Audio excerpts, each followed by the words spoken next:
My name is Moira Buckley. I am 68 years old. I spent 35 years as a hydrographic surveyor, measuring lake beds, shorelines, and the invisible lines that tell people what belongs to them and what does not. Last Tuesday, my daughter called to tell me they had sold my lake house. The buyers were moving in Friday. She said it like she was reporting the weather. Flat, finished, already done. I held the copper compass Frank gave me 44 years ago. I turned it over twice. Then I smiled. "But you forgot something important," I said. My daughter frowned through the phone. I could hear the frown. 35 years of reading terrain teaches you to hear what you cannot see. "What are you talking about, old woman?" I sipped my coffee. It was still hot. I had time. The buyer who signed those papers was me. My LLC, my money, my house. Purchased back from the daughter who forged my name to sell it. The forged power of attorney was only the beginning. What happened at the closing meeting 3 days later would end a marriage, a real estate career, and a conspiracy that started in my daughter's printer tray. Welcome back to Alpha Mom Stories, a channel where mothers share the moments that tested their patience and the quiet strength that carried them through. If this one hits close to home, drop a comment and be sure to subscribe, because this story has a closing date, and you do not want to miss what walked through that door. Moira Buckley, retired hydrographic surveyor, 35 years in the field. I started at 22, one of 3 women in the Vermont State Certification Program. The men called me the girl with the compass. I showed up earlier than they did. I stayed later. I measured more carefully. I outlasted all of them. My father was a postal worker. He carried letters 6 days a week for 31 years and never once complained about rain. My mother waitressed at a diner on Route 7. The one with the neon pie sign that buzzed all night. She could carry 4 plates on one arm and remember every order without writing it down. Everything I built by measuring land and showing up before sunrise. My office was the spare bedroom at the lake house. Drafting table by the window, transit level in the corner, cleaned and calibrated every 6 months. Rolled maps in cardboard tubes stacked against every wall, each one labeled in my hand. And on the desk, the copper compass Frank gave me the day I passed my certification exam. My client list took decades to build. State agencies, the Army Corps of Engineers, private landowners tangled in boundary disputes, 3 lakefront developments along Lake Champlain, all surveyed by my hand. I drew the lines that told people where their property ended and someone else's began. I never imagined I would need to draw that line for my own children. I retired at 63. The lake house on Lake Champlain, bought 40 years ago, $47,000 in 1986, now appraised at $1.2 million. My pension pays $1,900 a month. Social Security adds $1,700. The mortgage was paid off in 2004. I was not wealthy, but I owned my home outright, and I knew exactly where every property line fell. The lake house has 4 bedrooms, cedar shingles weathered to silver by 40 winters, a wraparound porch that creaks in the right places, the places where Frank and I wore grooves into the wood with our rocking chairs. The dock stretches 30 feet into Lake Champlain. Frank built 2 Adirondack chairs by hand and set them at the end, angled so you could watch the sun come up over the mountains without turning your head. The view runs east across the water to the Adirondacks, and on clear mornings the peaks look close enough to survey. Frank Buckley, civil engineer. He designed bridges the way other people write poetry, with patience, precision, and a faith that the structure would hold. We married when I was 26. We found the house together that same summer, a foreclosure listing, $47,000. The foundation was cracked. The roof leaked. Frank rebuilt the foundation himself. I surveyed the lot lines and filed the plat. We raised Jillian and Todd there. Frank proposed on that dock, July 4th, 1984. He got down on one knee and the board cracked clean through. He fell sideways. I laughed. He asked anyway. I said yes, anyway. He fixed the board the next morning.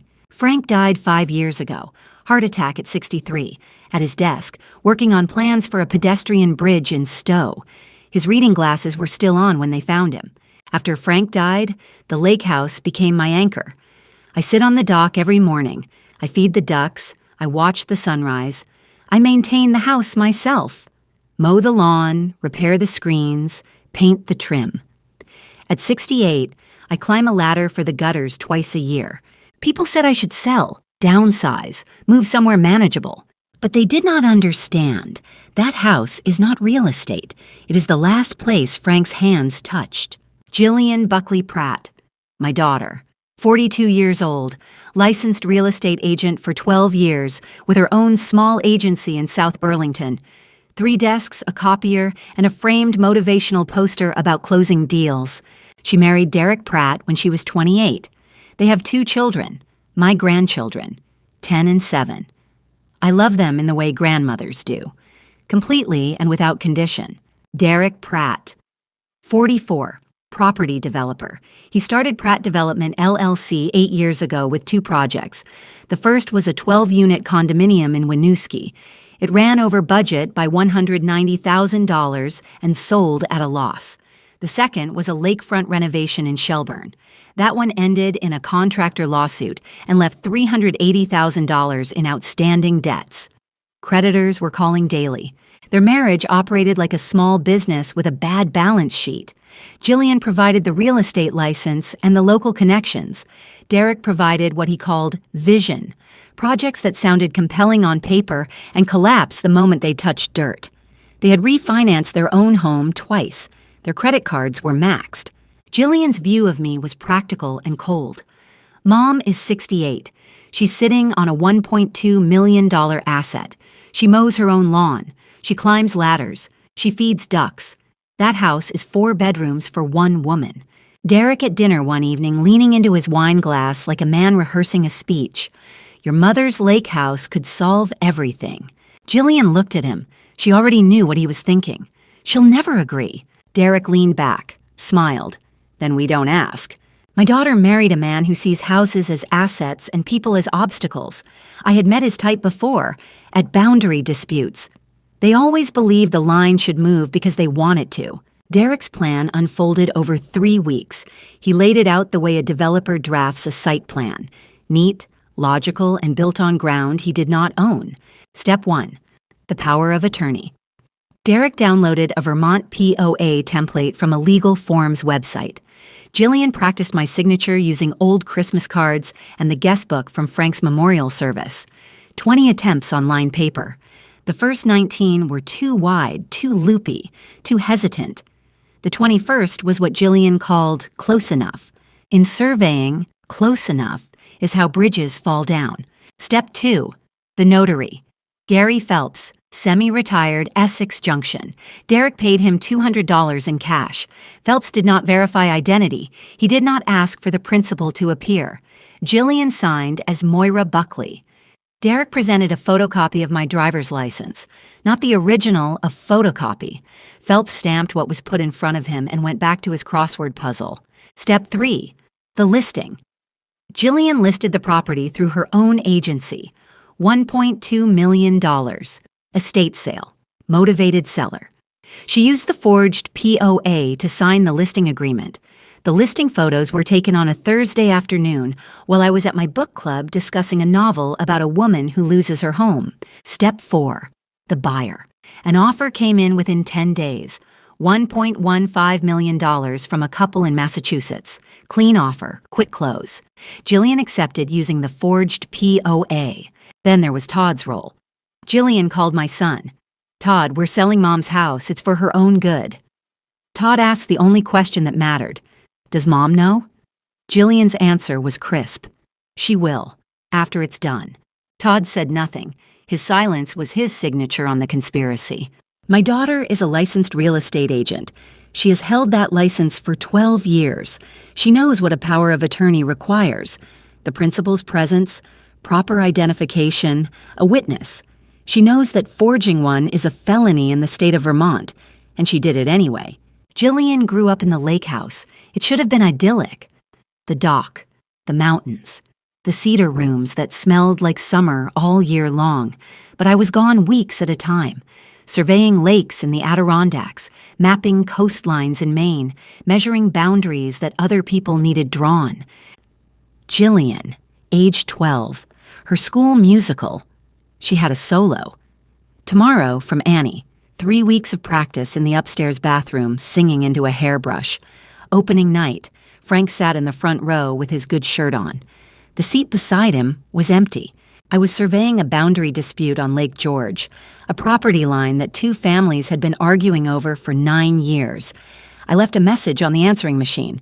"Jilly, I'm so sorry. I'll be home Thursday." She never played that message for me. I found it still saved on the machine years later, blinking red. She chose a lake over me. She always chose a lake over me. That is what Jillian told Derek when they were dating. He remembers it because he wrote it down. He would use it later. Jillian raised herself and Todd in the ways that mattered most to a child. She made the lunches. She did the laundry. She signed permission slips. Frank was present, but gentle. The kind of father who reads bedtime stories, but does not remember to buy the groceries. By adulthood, Jillian's resentment had hardened into a simple equation. Moira valued land more than children. The lake house became the symbol of everything I chose instead of her. She owes us that house. Derek gave that resentment direction. If she values property so much, let's take hers. My daughter's anger was real. I missed her solo. I missed volleyball games. I miss things I can never get back. But missing a school play does not give you the right to steal someone's home. Resentment is a reason. It is not a license. Tuesday morning, October. The kitchen smelled like dark roast and cedar. I sat at the table with my hands around the mug, the copper compass beside it like it always was. Frank's compass. The one he gave me the day I earned my certification. The one that still points true after 44 years. The phone rang. I almost did not answer. I was watching a heron through the window. Connie Salazar. We had worked together for 15 years. She was a surveyor before she moved to title examination. She does not call to chat. Connie calls when something is wrong. "Moira, did you list your lake house for sale?" I set my coffee down. "No. There's a listing on the MLS, $1.2 million. Buckley Pratt Realty. There's a power of attorney on file naming Jillian as your attorney in fact." I did not speak for 7 seconds. I counted them. In the field, I count seconds during silence the way I count paces during a survey, to know exactly how far I have traveled. "Connie, I have never signed a power of attorney in my life." Then someone forged one. I picked up the compass. The needle pointed north. Steady. True, it did not waver. "Connie, how long until closing?" 3 weeks, maybe 4. "Do not flag it in your system yet. I need time." "Moira." She paused. Connie does not pause. "What are you going to do?" I turned the compass over in my hand. The brass was warm from sitting near the mug. Frank's initials were scratched into the back. FB, done with a pocket knife on our first anniversary.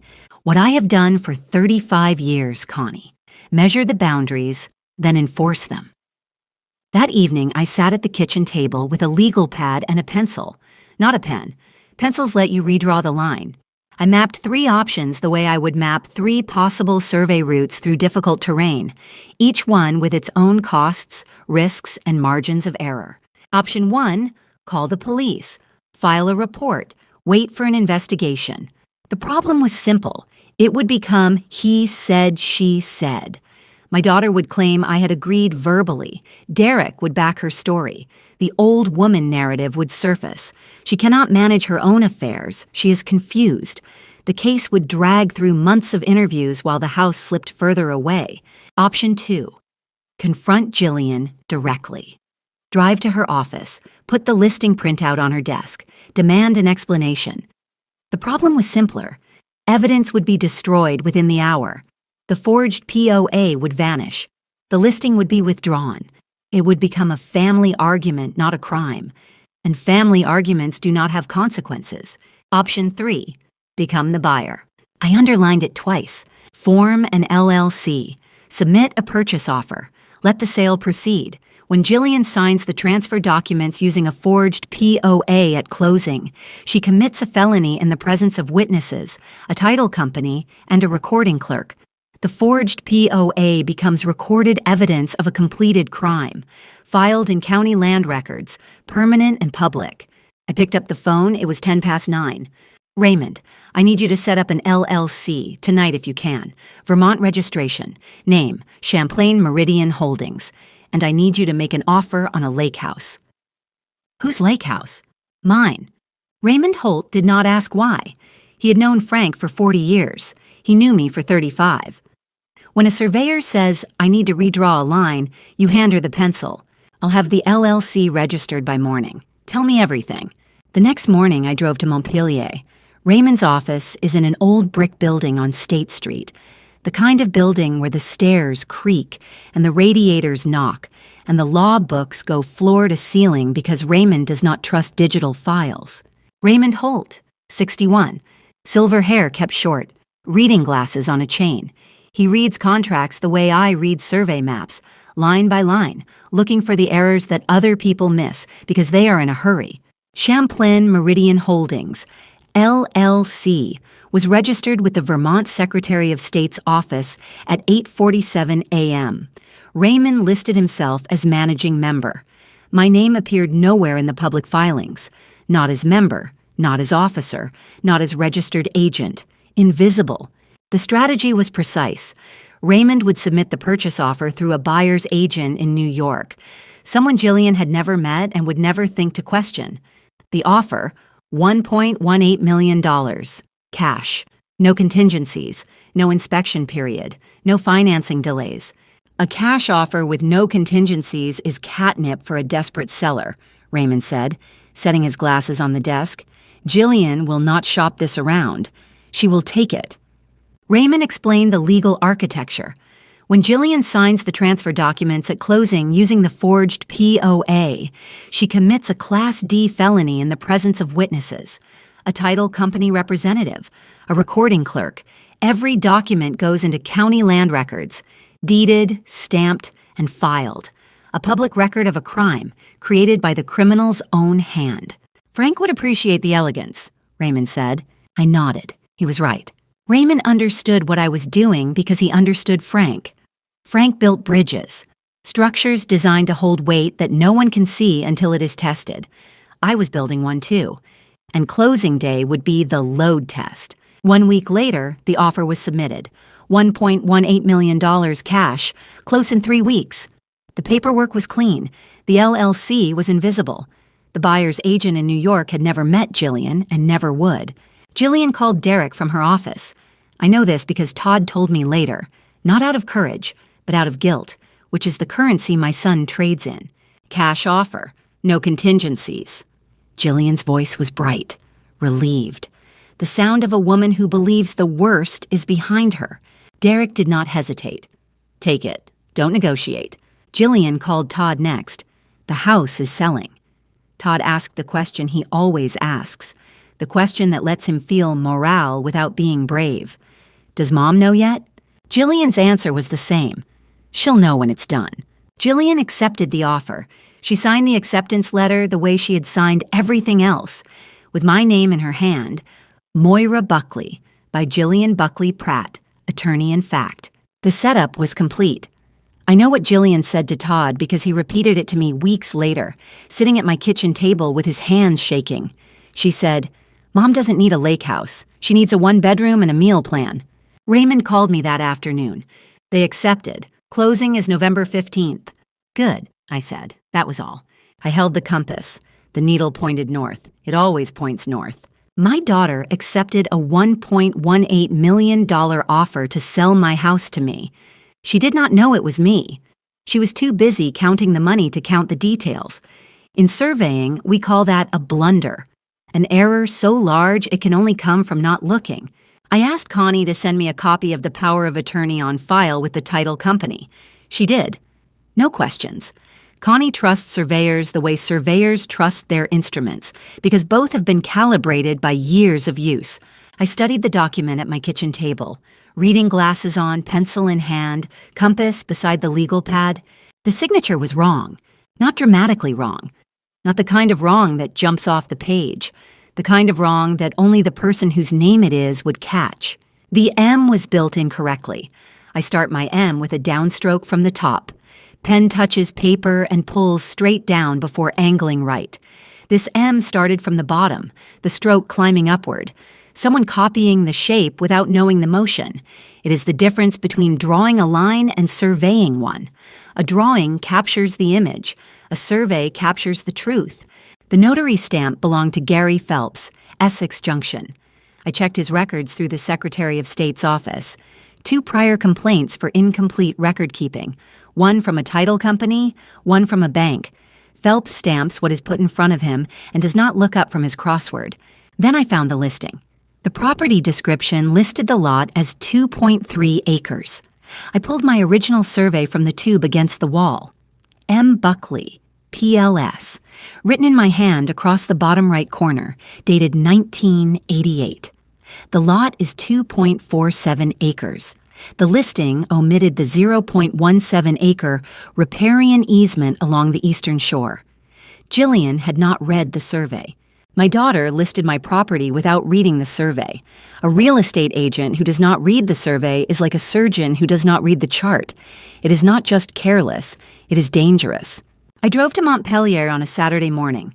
Elaine Buckley lives in a Cape Cod on a quiet street 2 blocks from the Capitol building. White clapboard, black shutters, window boxes that she replants every May. Frank's older sister, 67. Silver hair she pins up with the same tortoise-shell clip she has worn since 1985.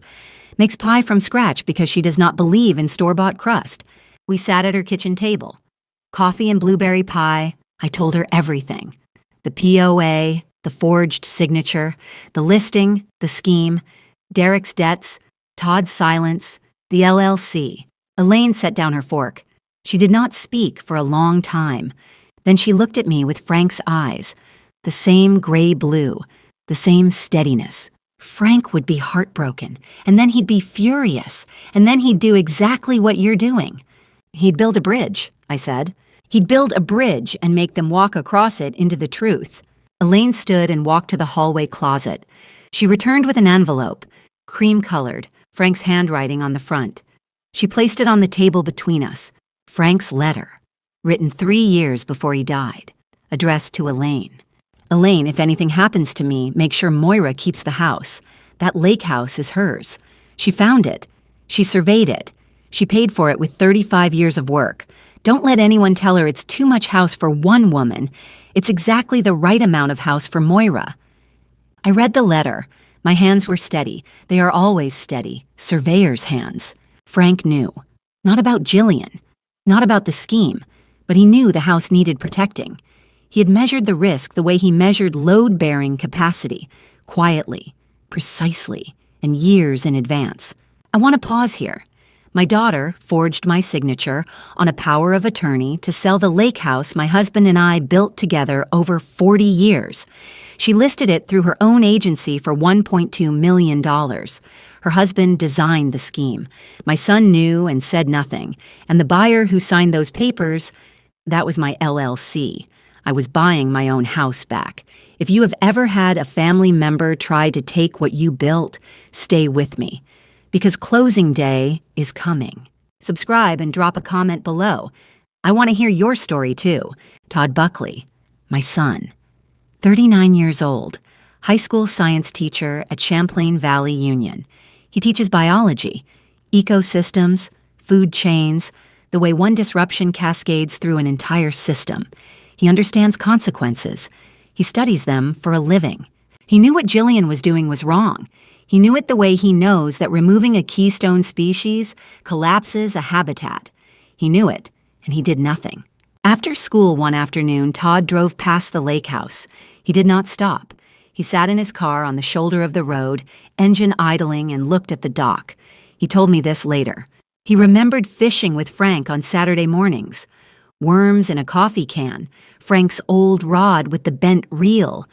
He remembered me teaching him to read a compass when he was 8. I knelt beside him on the dock and put the compass in his small hands. Todd, north is always north. The compass doesn't care what you want it to say. He drove away. Then he called Jillian. Jill, I don't feel right about this. Mom is 68. She climbs ladders. We're protecting her. But the POA, Todd, stop. Her voice had the edge of a woman who has already decided. Either you're with the family or you're not. Todd said nothing. Again. It was a pattern he had perfected since he was 10. The quiet agreement of a boy who never learned that silence in the presence of wrong is not neutrality. It is permission. My son is not a bad man. He is a weak one, and in some ways that is harder to forgive, because a bad man acts from conviction. A weak man acts from the absence of it. Todd's silence did not build the conspiracy, but it gave the conspiracy room to breathe. Derek sat in his home office with the door closed. The desk was covered in unopened envelopes, 3 from law firms, 2 from banks, 1 from the Vermont Attorney General's office. That one he had turned face down. The total was $380,000, $240,000 to a contractor in Shelburne who had filed a mechanics lien, $90,000 to a bank holding a construction loan on the Winooski condos, $50,000 across 4 credit cards, all maxed, all accruing interest at rates that would make a mathematician wince. Derek's father lost their house in 1996. Foreclosure. Derek was 14. He came home from school and found his mother crying at the kitchen table. The bank notice was on the counter next to the salt shaker, as if it were a grocery list. They moved to a rental in Plattsburgh, 2 bedrooms for 4 people. His father never recovered, not financially, not in any other way. Derek swore it would never happen to him, never again. But he was bad at building. He was good at wanting to build. There is a difference, and the difference is $380,000. The lake house sale math was clean. He had run it a dozen times. $1.18 million minus closing costs, commissions, and transfer taxes equaled roughly $1.12 million net. Pay the debts, $380,000. Purchase a condominium for Moira, $300,000. Invest the remainder, $440,000, in a new development project in Stowe. Derek's math was clean. His morality was not.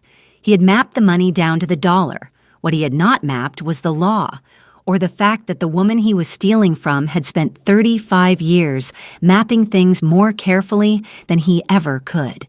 He confirmed the closing date on his calendar, leaned back in his chair, breathed. He breathed. That was his first mistake. You do not relax before the survey is complete. Sunday dinner at Jillian and Derek's house, 2 weeks before closing. I went, I smiled, I ate roast chicken with rosemary and complimented the potatoes. I played with my grandchildren, helped the 10-year-old with a puzzle, let the 7-year-old show me a drawing of a horse that looked like a dog. I told her it was beautiful. It was. After dinner, I excused myself to use the restroom. The hallway passes Jillian's home office. The door was open. The printer sat on the credenza and there was paper in the output tray. The top sheet stopped me. Power of attorney, state of Vermont. My name, my address, my date of birth, and at the bottom of the page, Jillian's practice signatures, 20 attempts in blue ink, some crossed out with single lines, some crossed out with heavy scribbles, some circled. The 21st attempt circled twice with a check mark beside it and 2 words in Jillian's handwriting, close enough. My hands were steady. They are always steady. Surveyors' hands do not shake. I picked up the sheet. I folded it once, then twice. I placed it in my jacket pocket, next to the copper compass. I returned to the dining room. I sat down. I picked up my coffee. Jillian was talking to Derek about me as if I were not in the room. She glanced at me, then looked at her husband and said, "What are you talking about, old woman? Mom doesn't need a lake house. She needs a 1-bedroom and a meal plan." I heard it. I sipped my coffee. I said nothing. I sat at my daughter's table with her practice signatures in my pocket and her contempt in my ears. She called me old woman. I let her finish her wine. And I drove home with 21 attempts to forge my name folded next to the compass Frank gave me when I was 24. In surveying, we call this a control point, a fixed, verified position from which all other measurements are taken. That printer tray was my control point. Every measurement I made from that night forward was anchored to those 21 signatures and the 2 words my daughter wrote beside the last one, close enough. The next morning, I was at Raymond's office before he unlocked the door. He arrived at 8:15 with a paper cup of coffee and his briefcase under his arm. He did not seem surprised to see me. I placed 4 items on his desk, 1. The practice signature sheet from Jillian's printer tray. 2. The forged power of attorney, copied from Connie's title company file. 3. My original boundary survey showing 2.47 acres, against the listing's 2.3 acres, a 0.17 acre discrepancy that proved Jillian never consulted the survey. 4. Frank's letter to Elaine.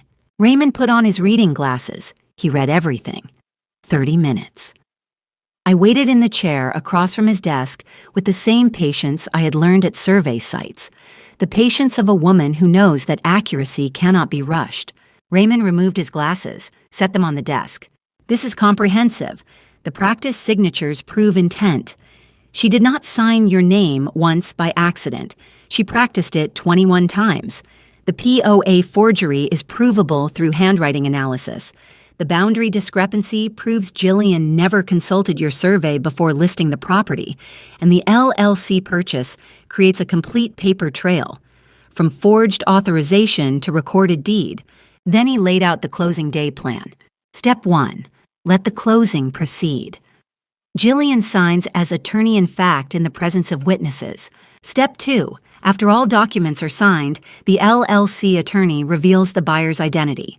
Step 3. Present the forged POA, the practice signatures, and the boundary discrepancy. Step 4. Offer a choice. Cooperate voluntarily and face the consequences, or face them in criminal court. Raymond laid it out the way Frank used to lay out bridge plans. Step by step, load-bearing, no wasted material. Every element supported the next. Nothing decorative, nothing extra. 1 week before closing. November had turned the maples bare and the lake the color of pewter. Jillian and Derek sat at their kitchen table planning how to spend money that was not theirs. I know this because Todd was there. Todd was always there, present at the planning, absent from the objecting. Derek had a spreadsheet open on his laptop. $380,000 to creditors, day 1, before they can file anything else. Jillian nodded. Then $300,000 for Mom's condo, something nice, 1 level, near a grocery store. Mom will be fine, Derek said. Better than fine, Jillian agreed. Safe in a condo, no ladders, no gutters, no dock to fall off of. They did not mention the remaining $440,000. They did not need to. The Stowe project was already sketched on a napkin in Derek's desk drawer. Meanwhile, I drove to the lake house. One last visit before closing. I parked in the gravel drive and walked the property. All 2.47 acres. Every boundary I had surveyed in 1988. The stone wall along the western edge, the stand of white birch at the northern corner, the eastern shore with its 0.17-acre riparian easement that my daughter's listing pretended did not exist. I walked to the dock. Frank's Adirondack chairs were faded now, the cedar gone pale. I sat down. The water lapped against the pilings in that rhythm it has kept for 10,000 years. Unhurried, indifferent to human plans. Ducks drifted past. The Adirondacks were turning gold with autumn. I held the copper compass. The needle pointed north. Always north. I sat on the dock where Frank proposed and watched the lake do what it has done for 10,000 years. Move without hurrying. I had spent 35 years measuring this lake's edges. Now I was measuring the edges of my family. I stood, walked to the car. I did not look back. I would see the dock again. I was the buyer. 3 days before closing, Todd drove to Burlington. I know this because my apartment faces the street. I saw his Subaru pull in at 2:15. He didn't get out. He sat behind the wheel with both hands at 10 and 2, the way Frank taught him when he was 16. 20 minutes. I counted. I'm a surveyor. I count everything. My phone rang at 2:35. Mom, can I come up? Doors open, Todd. He sat at my kitchen table. The copper compass sat beside my coffee mug. Frank's compass, tarnished brass, the needle still pointing true after 44 years. Todd stared at it. He stared at it the way a man stares at something he's afraid to touch. Mom, do you ever think about selling the lake house? I studied my son. 35 years of reading landscapes taught me to read faces. The contour lines around his eyes were wrong, too tight, too shallow. Guilt is a terrain feature, like a sinkhole. The surface looks stable. Underneath, the ground is already gone. No, Todd, I don't think about selling the lake house. He nodded, swallowed. His fingers drummed the table once. Mom, His phone buzzed. He glanced down. I watched his face change, the sinkhole collapsing inward, then filling itself with fresh dirt. He put the phone away.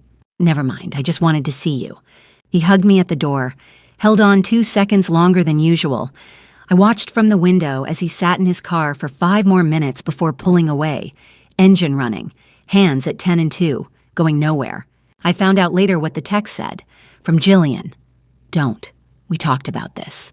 November 15th. Stay the course. My son came to confess. His sister's text stopped him. Todd, you had one chance to be the man your father raised, and you let your phone make the decision. November 14th. Evening. My Burlington apartment was quiet. The kind of quiet that settles over a room when something large is about to happen. I sat at the kitchen table. The copper compass sat in front of me, tarnished brass catching the overhead light, needle pointing north the way it always has. Beside it, a legal pad with my notes, and beside that, the folder. I opened it. I'd opened it 100 times, but tonight I read every page. Forged power of attorney. My name in Jillian's handwriting. Practice signature sheet. 21 attempts. The last one circled. Close enough in blue ink. Original boundary survey. My survey drawn in 1988. Blue ink on vellum signed M. Buckley, PLS. MLS listing showing 2.3 acres where my map showed 2.47. Frank's letter to Elaine, the one that said, the lake house is Moira's. And Raymond Holt's 12-page summary, 40 years of friendship compressed into legal paragraphs. I reread Raymond's last line. The closing of this transaction will constitute the completion of a felony under Vermont statutes, annotated Title 13, Section 2002. I closed the folder, placed the compass on top, brass on manila, north on evidence. Tomorrow, 10 a.m. Parker and Associates Title Company, South Burlington. Jillian would arrive early. She always arrives early for closings. Derek would arrive in a suit. Todd would arrive looking like he hadn't slept, and I would arrive at 10:15, 15 minutes late, after the signing was complete. I'd timed thousands of survey measurements to the second. Tomorrow's timing was the most important of my career. I turned off the kitchen light. The compass sat in darkness. The needle didn't care about the dark. It pointed north anyway. My daughter forged my signature to sell my lake house. Her husband designed the scheme.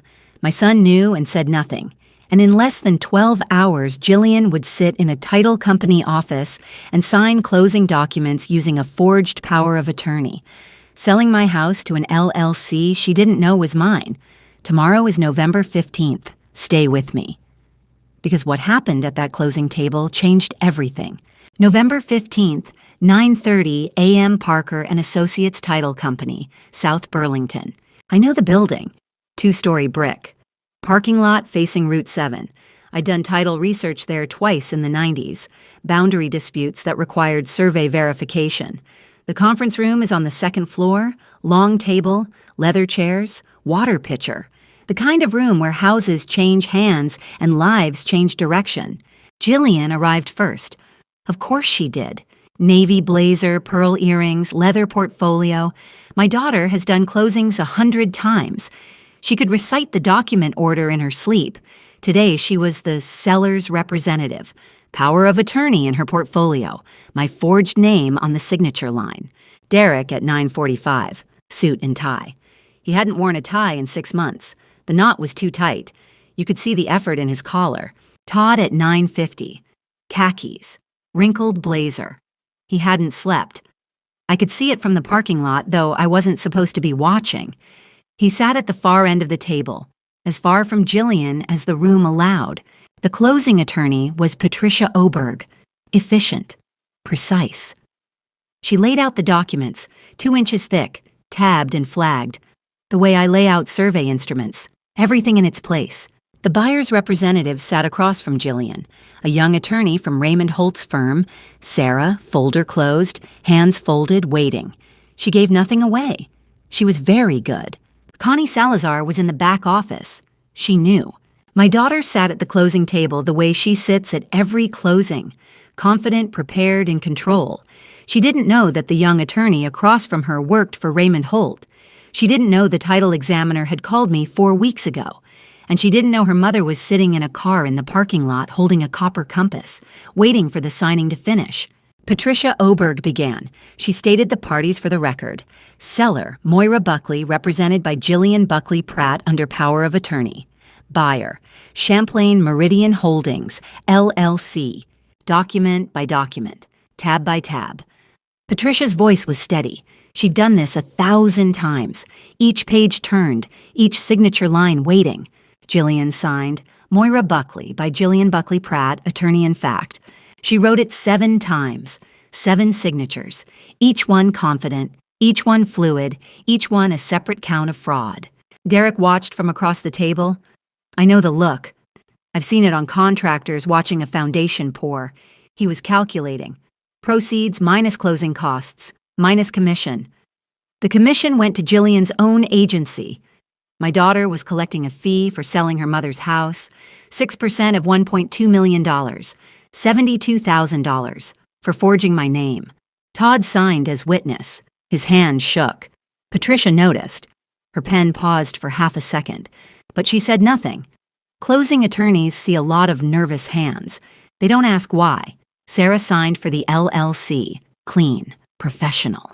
Her pen moved the way a good surveyor's moves. No hesitation, no wasted motion. She gave nothing away. Patricia read the settlement statement. Net proceeds, $1,118,400. Cashier's check to be issued to the seller. Jillian reached for the check. Sarah spoke. Quiet. Level. Before we distribute proceeds, I need to introduce someone. Jillian's hand stopped. 3 inches from the check. Suspended. There's a moment in every survey when you know the measurement is about to change everything. When the transit locks onto a point that redraws the entire map. Sarah's voice was that transit, and the point she was about to lock onto was me. Sarah stood. She smoothed her jacket. She spoke to the room the way Raymond must have trained her. Clear, unhurried, every word carrying weight. Champlain Meridian Holdings, LLC, is represented by the law firm of Raymond Holt and Associates. The sole owner of the LLC has requested to be present for the completion of this transaction. She turned to the conference room door and opened it. I walked in. Gray jacket, surveyor's boots. The same boots I'd worn on 1,000 lakeshores. The copper compass was visible in my breast pocket, tarnished brass against gray wool. My folder was under my arm. I sat at the head of the table. I set the folder down. I placed the copper compass on top of it. Brass on manila, needle pointing north. Jillian's face went white, then red, then white again. 3 colors in 4 seconds. I've watched weather change on Lake Champlain. I've never seen it change that fast. Derek's chair pushed back 6 inches. Involuntary. The way a body moves when the ground shifts. Todd closed his eyes. Mom, Jillian started. Good morning, Jillian. I used my survey site voice. Level, professional. The voice that reads coordinates to a chain crew in 40-knot wind. Good morning, Derek. Good morning, Todd. Silence. Patricia Oberg looked from me to Jillian. Her pen was still. For the record, the buyer of this property, Champlain Meridian Holdings, LLC, is my company. I am the sole owner. The house you just signed over to the buyer. You signed it back to me. Jillian's mouth moved. That's not possible. You sold a house that wasn't yours. The buyer who signed those papers was me. I watched understanding arrive on my daughter's face the way I've watched weather arrive on Lake Champlain. Slowly at first, then all at once. I opened the folder. Jillian, you represented yourself as my attorney in fact. I'd like to discuss that power of attorney. I placed the POA on the table. The forged document. My name in Jillian's careful handwriting. Then beside it, the practice signature sheet from her printer tray. 21 lines, 21 attempts. 21 attempts to forge my signature. The 21st is circled with a check mark. You wrote close enough beside it. Jillian stared at the sheet. Her mouth opened, closed, opened again. No sound came out. My daughter, who has never been at a loss for words at a closing table, had nothing to say. Derek leaned forward. Now hold on. That could be anything. I looked at him, calm. The way I look at a property corner that someone has tried to move. Derek, I spent 35 years signing survey maps. My signature appears on over 4,000 certified documents filed with the state of Vermont. Every one is on record. Any forensic analyst can compare this forgery to those originals in about an hour. Would you like me to arrange that? Derek went quiet. His jaw worked. His hands went flat on the table. Patricia Oberg turned to Jillian. Her voice was professional, but I could hear the edge. She'd been a closing attorney for 20 years. She knew what she was looking at. Mrs. Buckley Pratt, is the power of attorney on file with this office authentic? Jillian said nothing. Todd put his head in his hands. The posture of a man who knew this moment was coming and hoped it wouldn't. My daughter is a real estate agent. She sat through 100 closings. She knows what a forged POA means. She knows it in her bones, in her license, in every continuing education course she's ever taken. She knew, and she did it anyway. I turned to the notary record. The notarization on this power of attorney was performed by Gary Phelps.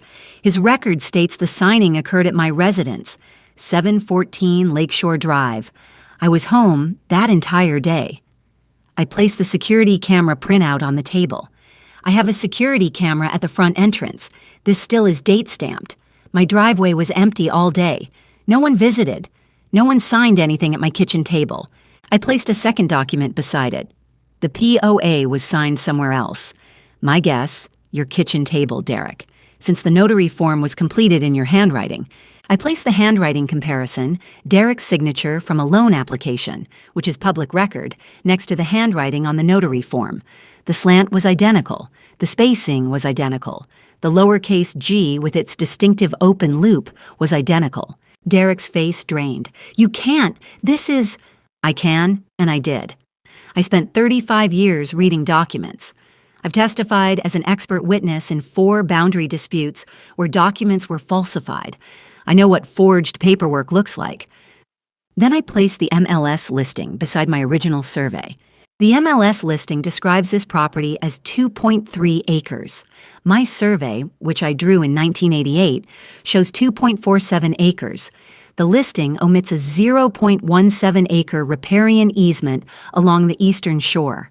That's a material misrepresentation on a property disclosure. Jillian's voice cracked. Mom, you don't understand. We were trying to help you. I looked at my daughter. I kept my voice level. The way a compass needle stays level, no matter what's happening around it. You told Todd I don't need a lake house, that I need a 1-bedroom and a meal plan. You called me old woman. I heard you, Jillian. I was at your dinner table, with your practice signatures in my pocket. The survey maps were still on the table. Blue ink on vellum. M. Buckley, PLS. My lines. My work. My property. My daughter called me old woman while I sat at her table with 21 attempts to forge my name in my jacket pocket. If you've ever been underestimated by someone who assumed you were too old to notice, you know exactly what this feels like. Drop a comment, hit subscribe, and stay with me, because I'm not finished yet. I turned to Todd. My voice softened. Not much, a quarter tone, but enough for everyone in that room to hear the difference. Todd. He looked up, eyes red, the face of a boy who broke a window and waited 3 days to tell his father. You knew. You knew the POA was forged. You knew I never agreed to sell, and you said nothing. Mom, Jillian said it was for your... Todd, your father gave me a compass when I was 24. He said, Moira, north is always north. The compass doesn't care what you want it to say. You knew which direction this was heading. You chose not to look. Todd's face broke. Not dramatically, quietly, like surface erosion. The kind you don't notice until the bank is gone and the water is somewhere it shouldn't be. I'm not going to ask you why. Your sister has been making decisions for you since you were 10. She packed your lunch. She chose your clothes.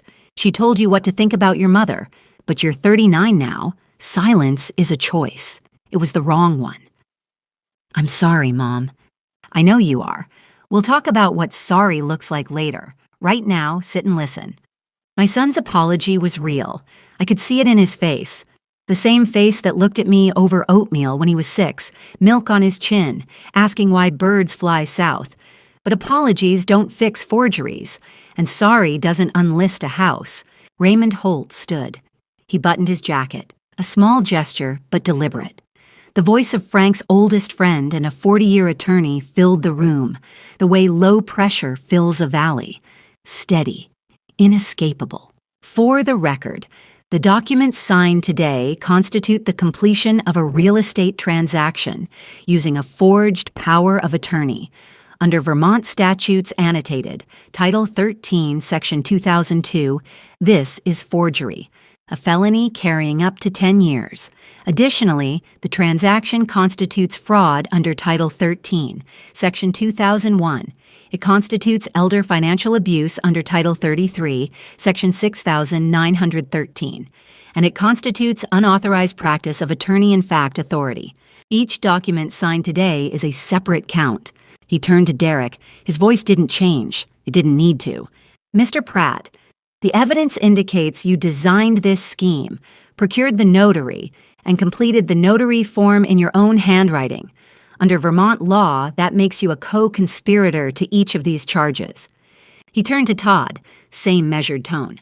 Mr. Buckley, you were aware of the forged POA and participated as a witness to this closing. Your level of involvement will be for law enforcement to assess. Raymond placed his business card on the table, centered it, the way I center a benchmark on a survey monument. Mrs. Buckley has not yet filed criminal charges. She is giving you the opportunity to consult attorneys of your own choosing. I would recommend you use it. I stood beside Raymond, compass in my pocket, folder closed. You forgot something important. I'm the one who drew the property lines, and I know exactly where they end and where the law begins. Jillian's voice broke. Mom, you can't do this. We're your children. I looked at my daughter. You are my children. And you forged my name, sold my house, and called me old woman. Being my children doesn't make you above the law. It makes this worse. Jillian stood. Her chair scraped back against the tile, a sound like a survey stake being pulled from frozen ground. You want to talk about what's fair. Her voice filled the conference room. It bounced off the water pitcher. It rattled the window blinds. You were never there. I raised myself. I raised Todd. You were on some lake drawing lines while I was making dinner at 12. I didn't move. My hands stayed on the table. The compass stayed in my pocket. North stayed north. You chose lakes over your children. You chose property over people. And now you sit there with your compass and your folder and you act like you're the victim. The conference room was silent except for Jillian's breathing. Patricia's pen had stopped mid-note. Connie stood in the doorway, file folder pressed to her chest. Derek stared at the table. Todd stared at nothing. I waited. I let the echo of my daughter's voice fade the way I let the echo of a chainsaw fade before I take a measurement. You can't read the land when there's noise. You wait for the quiet. Then quietly, you're right about the school plays, Jillian. I missed your solo in 4th grade. I missed your volleyball semifinal. I miss things I will always regret. But I was working. I was earning. I was paying for the house you grew up in, the college you attended, and the license that lets you sell real estate. Every survey I drew paid for your braces, your college, your real estate license, the house you tried to sell.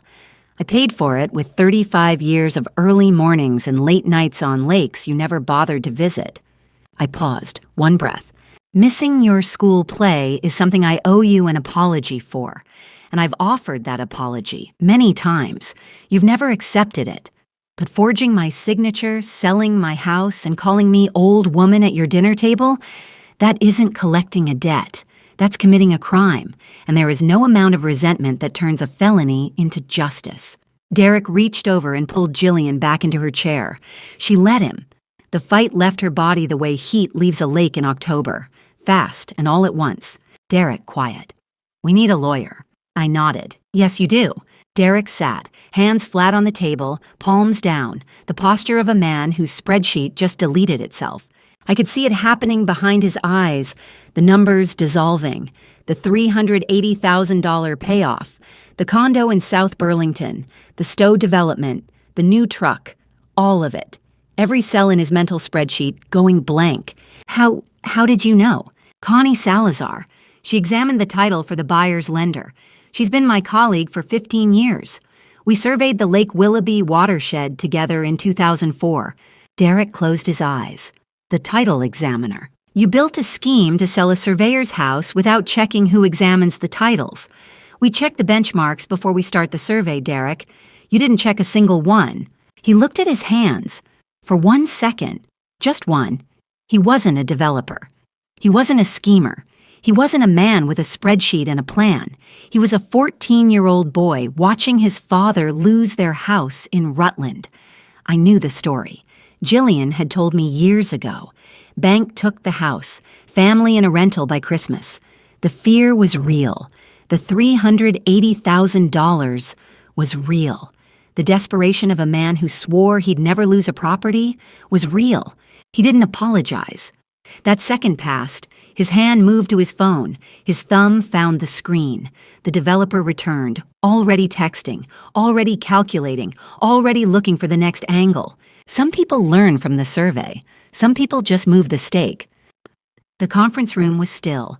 Jillian sat with her arms crossed, jaw tight, staring at the far wall. Derek was texting his attorney, thumbs moving fast, the only part of him still functioning. Todd stared at the table like it held answers. It didn't. It held documents. I stood. I picked up the copper compass. I put it in my jacket pocket. The weight of it, small, certain, familiar, settled against my ribs. I turned to Jillian. Jillian, you are my daughter. I love you. I will always love you. I missed your school plays. I missed your volleyball games.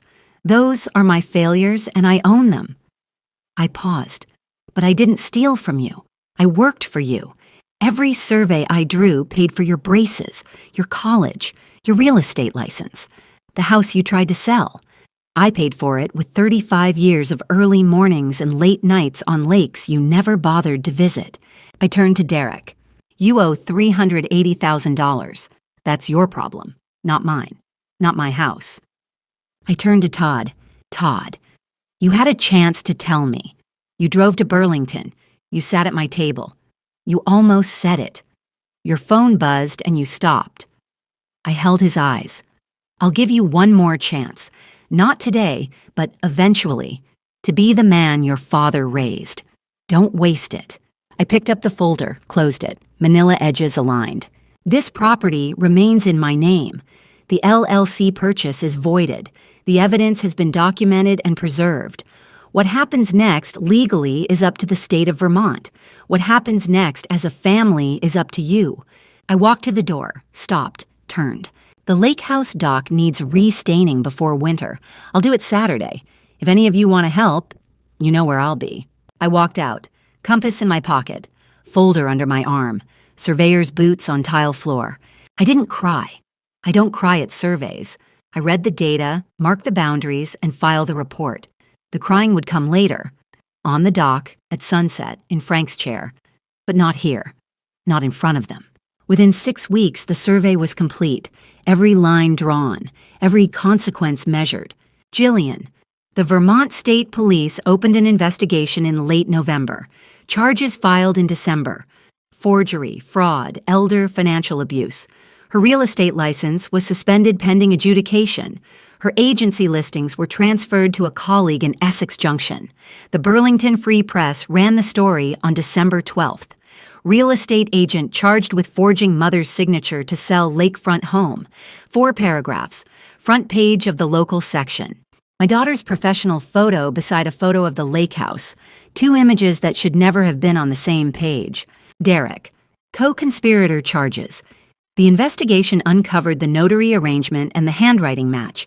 His development company's debts became public record during discovery.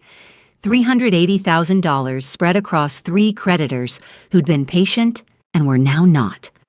The Stowe project evaporated. The condo listing was withdrawn. Todd, no criminal charges. He cooperated fully, provided the text messages from Jillian, confirmed the timeline, testified to what he knew and when he knew it. His relationship with me was fractured but not severed. Short phone calls, careful words, 2 people learning to stand on ground that had shifted beneath them, rebuilding. Gary Phelps, notary commission revoked by the Secretary of State's office. He cooperated with prosecution. And me, full ownership retained. Raymond placed the lake house in an irrevocable trust, Raymond Holt as trustee.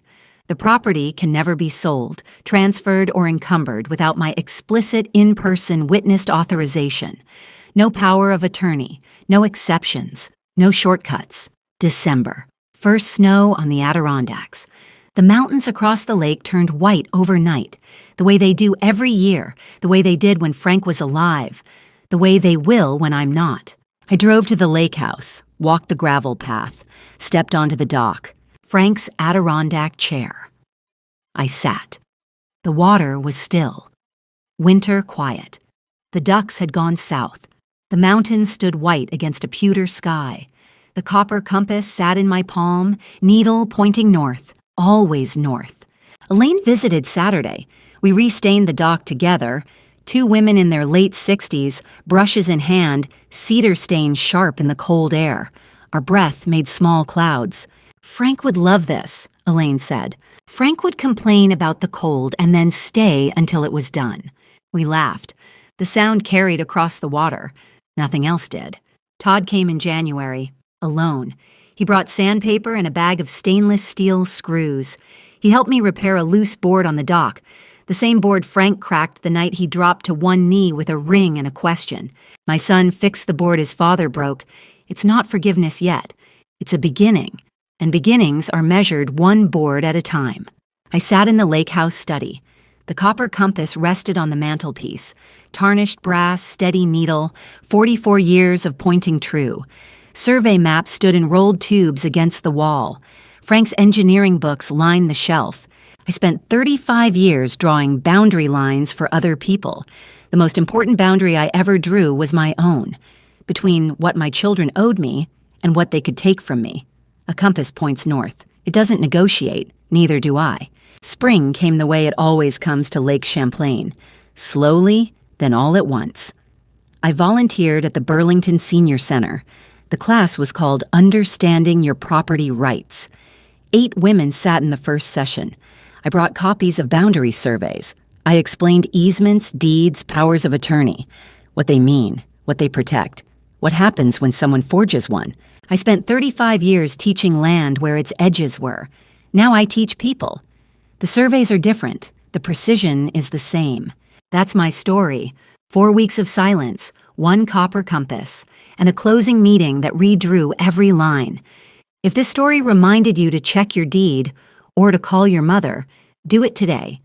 Drop a comment, hit subscribe, and I'll see you in the next one.